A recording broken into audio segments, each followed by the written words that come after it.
रात के 3 बज चुके थे। जयपुर से उदयपुर जा रही नाइट बस राजस्थान की सुनसान पहाड़ी सड़क पर घने कोहरे में धीरे धीरे चल रही थी।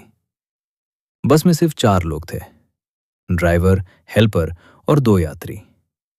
प्रिया बीच वाली सीट पर अकेली बैठी थी। गोद में छोटा बैग था जिसमें मीरा की तस्वीर थी।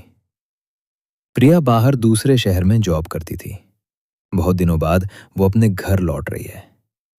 घर जाने की और अपने पति और बेटी मीरा से मिलने की उसको खुशी भी थी, लेकिन अंदर से बहुत डरी हुई थी, क्योंकि उस रात माहौल कुछ ठीक नहीं था। अंधेरा घेरता जा रहा था और अजीब अजीब आवाजें खाने की दौड़ रही थी। अचानक ड्राइवर ने जोर से ब्रेक मारी। बस बुरी तरह हिली। प्रिया का बैग गिर गया और मीरा की तस्वीर फर्श पर आ गई। दूसरा यात्री, बुजुर्ग आदमी, चौंक कर उठा। क्या हुआ भाई? ड्राइवर और हेल्पर नीचे उतरवे। टायर और इंजन देखा। 15 मिनट बीत गए। इंजन स्टार्ट नहीं हो रहा था। ठंड अब हड्डियों तक उतर रही थी।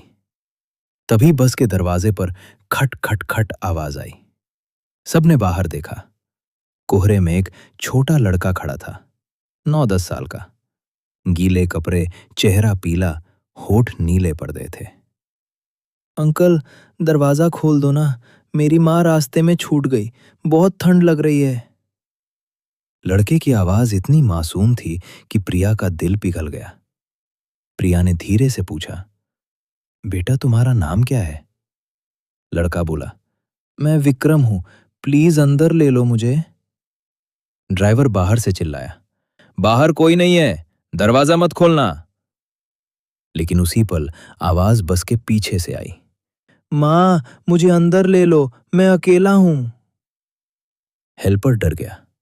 सर, आवाज पीछे से आ रही है। हेल्पर और ड्राइवर के हाथ पैर कांपने लगे। प्रिया ने खिड़की से बाहर झांका। लड़का बस के ठीक बगल में खड़ा था।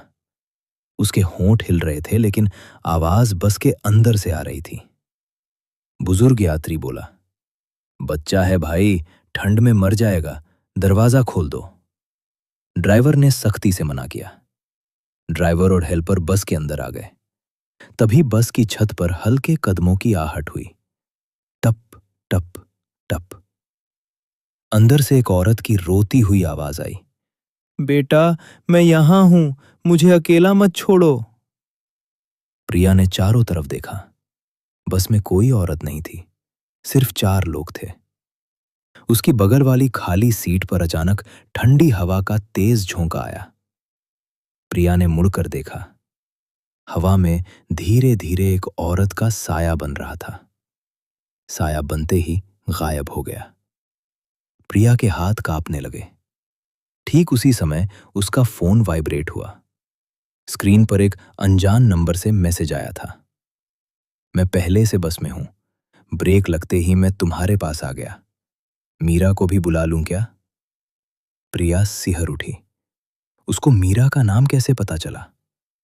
प्रिया ने मीरा के बारे में किसी को नहीं बताया था। बस अचानक खुद ब खुद स्टार्ट हो गई। ड्राइवर ने चौंक कर कहा, चलो चलते हैं। लेकिन जब प्रिया ने ड्राइवर की तरफ देखा तो ड्राइवर की आंखें पूरी काली हो चुकी थीं। बस आगे बढ़ चली। प्रिया ने देखा बुजुर्ग यात्री अब गहरी नींद में सो रहा था, लेकिन उसकी सांसें बहुत भारी और तेज हो गई थीं। बीच सड़क पर अचानक बस के आगे 2 साएं खड़े दिखे, एक औरत और एक छोटा लड़का। चेहरे सफेद जैसे चांदनी, आंखों की जगह काले गड्ढे, होठों पर चौड़ी मुस्कान। औरत ने धीमी और भारी आवाज में कहा, हम इस रोड पर हर रात इंतजार करते हैं, हर बस को रोक लेते हैं, जो चढ़ता है वो हमारा परिवार बन जाता है। प्रिया की आवाज कांप गई, तुम कौन हो? लड़के ने हंसते हुए कहा, मैं विक्रम हूं दीदी। 3 साल पहले हमारी बस यहीं खाई में गिर गई थी, हम सब मर गए। अब जो भी रात में निकलता है उसको हम अपना बना लेते हैं। प्रिया को याद आ गया, 3 साल पहले यही जगह एक बस दुर्घटना में एक पूरा परिवार मर गया था। औरत ने भारी आवाज में बोला, तुम अच्छी मां हो प्रिया, मीरा को भी ले आओ, हम सब साथ रहेंगे। प्रिया ने पीछे मुड़कर देखा। बुजुर्ग यात्री अब बदल चुका था। उसकी आंखें काले गड्ढे बन गई थीं। उसकी मुस्कान डरावनी हो चुकी थी। वो आदमी धीरे से बोला, हम परिवार हैं। ड्राइवर भी मुस्कुरा रहा था। उसकी आंखें भी काली हो चुकी थीं। बस अपने आप तेज चल रही थी। आगे तेज मोड़ था, नीचे गहरी खाई, वही जगह जहां 3 साल पहले दुर्घटना हुई थी। प्रिया चीखी। उसने आंखें बंद कर ली। मीरा की तस्वीर सीने से लगा ली। एक जोरदार धमाका हुआ, फिर पूरा सन्नाटा। सुबह हुई। वही बस सड़क किनारे पर खड़ी थी। प्रिया ने धीरे से आंखें खोली। सब सो रहे थे। ड्राइवर मुस्कुराते हुए बोला, उदयपुर आ गया बहन, सुरक्षित पहुंच गए। प्रिया पूरी पसीने से भीगी हुई थी। प्रिया ने भगवान का धन्यवाद किया। शुक्र है, यह बस एक सपना था।